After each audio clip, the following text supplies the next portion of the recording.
Hello, this is Eric D. Kirk for MamaWorld.com, and in this After Effects tutorial I'll show you how to convert GridGuide's shape layer grids into native After Effects guides.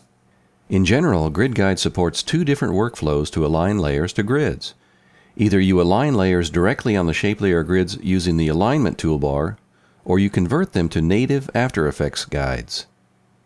The advantage of guides is that you can snap them interactively without the need to click a button. To create interactive guides, you first create a shape layer grid as I described in part 2 of this tutorial series.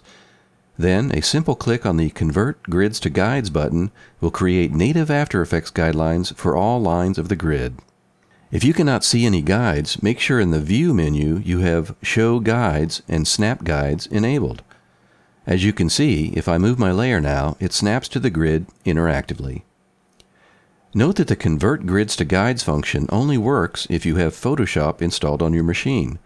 This is because the After Effects extensions usually cannot create guides, and in order to make the impossible possible, GridGuide uses some Photoshop magic in the background. But this is happening fully automatically, and you don't need to worry about the details. All you need to know is that you should not be surprised if GridGuide launches Photoshop, and then you have to wait a few seconds until the grid lines appear. By default, the shape layer grid is deleted when you convert it to guides. If you prefer to keep the shape layer, you can disable this behavior in the settings of GridGuide. This is useful, for example, if you have an animated grid. Then you can first create grids for one point in time, and when you move to another point in time, you simply click on Convert Grids to Guides again to update the guides accordingly. Note that you can only create guides for grids whose lines are vertical or horizontal, since After Effects does not support rotated guides.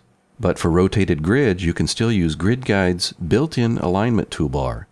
And guess what? This toolbar is exactly the topic we'll cover in the next tutorial.